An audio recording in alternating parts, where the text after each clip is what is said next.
సరే ఏంటి భీమిలి అనధికార నిర్మాణాల తొలగింపులు అందులో విజయసాయి రెడ్డి గారి అమ్మాయిది హైడ్రా మాదిరే ఏపీలో కూడా అక్రమ కట్టడాలపై కొరడా జులిపిస్తున్నారా?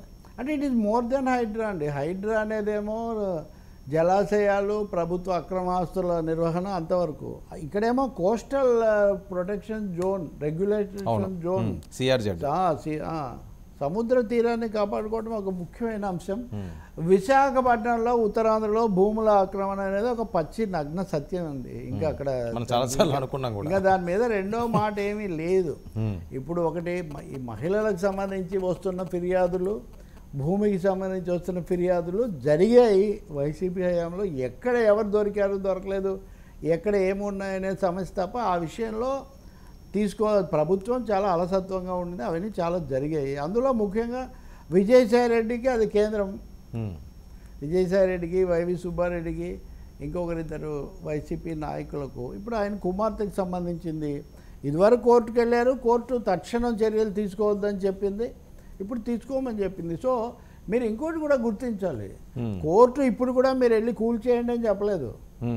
కోర్టు గతంలో మీరు తొందరపాటు చర్యలు తీసుకోవద్దండి కొంతవరకు అంటే మధ్యంతర ఉత్తర్వులు ఇచ్చారు. వీళ్ళు ఏమంటారు, మధ్యంతర ఉత్తర్వులు చాలవు, కూల్చివేయకుండా మాకు ఇంకా వివరంగా ఉత్తర్వులు ఇవ్వండి అంటారు. అది మాకు అవసరం లేదు, మా పని కాదు, మేము ఇవ్వాల్సిందేదో ఇచ్చాము, తర్వాత పరిస్థితిని బట్టి వాళ్ళు చూసుకుంటారు అని. కాబట్టి తప్పకుండా ఎవరెవరో తెలిసి సముద్ర తీరంలో కట్టుకున్న వాళ్ళు దానికి బాధ్యత వహించాలి కదా. ఇప్పుడు హైడ్రా కూడా అంతే కదా. హైదరాబాద్లో మాట్లాడితే లేక్ వ్యూ అంటే ఎక్కడ చూసినా కానీ lake face, lake view, near lake ఇలాంటివి చాలా ఎక్కువ బంపర్ ఆఫర్లతో ఎక్కువ రేట్లు ఉండేవి. ఇప్పుడు అది అంటేనే భయపడిపోతున్నారు. అదే అమ్మారు కానీ కొన్నాళ్ళు అయిపోయారు వాళ్ళు. ఇప్పుడు నిన్న చూస్తున్నాం కదా, 5 కోట్లు పెట్టుకొని నీళ్ళలో మునిగిపోయాము, మొక్కళ్ళు అవుతున్నారు. ఎవరు ఇస్తారు ఇవన్నీ? మోకిల. కాబట్టి ఒక బ్యాలెన్స్ ఎక్కడైతే లేకుండా పోయిందో ఇదంతా అయింది. సముద్రంలో కూడా అంతే. సముద్రంలో అందరికీ అందంగానే ఉంటుంది, బీచ్, సూర్యోదయం ఇవన్నీ. కానీ బాధ్యత ఉండాలి కదా. ఇంకోటేమో ఇది వాళ్ళుగా చేయలేదు. జనసేన కార్పొరేటర్ మూర్తి యాదవ్ అని ఆయన దాదాపు రిజల్ట్స్ వస్తున్న రోజున ఆయన ఇటువంటిది కూడా వేసినట్టున్నారు. దాని మీద కోర్టు చాలా సమగ్రంగా 1-4 సార్లు విచారించే ఉత్తర్వులు ఇచ్చింది. ఇప్పుడు మేము ఇంకా మీకు ప్రొటెక్షన్ ఇవ్వలేమని చెప్పారు. సెప్టెంబర్ 11కు వాయిదా వేసింది కోర్టు. సో ఆ రోజు ఇంకా తుది నిర్ణయం కూడా కోర్టు చెప్పేస్తుంది. కాకపోతే ఈ లోపల వీళ్ళకేం ప్రొటెక్షన్ ఇవ్వలేదు. ఓకే, మరి ఇప్పుడు ప్రభుత్వం మీద ఆధారపడి ఉంటుంది. సెప్టెంబర్ 11 లోపల కూడా దాన్ని కూల్చేయడానికి లేదా వాళ్ళు ఏమైనా చర్య ఉంటే వాళ్ళు తీసుకోవచ్చు తప్పకుండా. ఓకే,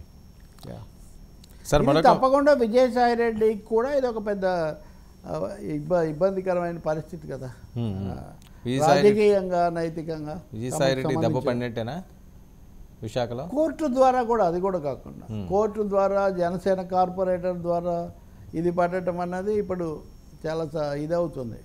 ఇంకోటి మిగతా వాళ్ళకు కూడా ఊపించేటటువంటి ఒక పని. అంతకుముందే మాజీ ఎంపీ ఎంవివి సత్యనారాయణకి సంబంధించిన దాంట్లో కూడా ప్రొటెక్షన్ ఇవ్వలేదు కోర్టు. సో ఇవన్నీ 1 by 1 చిట్టాలు ఇవన్నీ కూడా కదులుతున్నాయి. దీంట్లో రెండో అభిప్రాయం ఏం లేదు. ఆ ల్యాండ్ మాఫియాని తేల్చండి మీరు. ఇక్కడ అక్కడ చెదురుమదురు కాదు. విశాఖలో మీరు చెప్పినటువంటి ల్యాండ్ మాఫియా అనండి, ఇంకోటేనండి, వాటిని ఒక చివరి దాకా తీసుకెళ్ళండి. పోనీ వరదలు, ఈ తుఫాను ముప్పు అయిన తర్వాత అయినా ప్రభుత్వం దాని మీద ఒక సమగ్రమైన వైఖరి తీసుకోవాలండి. పారదర్శకమైన, ట్రాన్స్పరెంట్ యాక్షన్ ప్లాన్ ప్రకటించాలి. ప్రజలు కోరుకుంటుంది అది. సార్ అదొక సైడ్. ఏ పార్టీ వాళ్ళు కాదనండి. ఎప్పుడు ఎవరికి అడ్వాంటేజ్ ఉంటే వాడు కొట్టేస్తాడు, అది వేరే విషయం.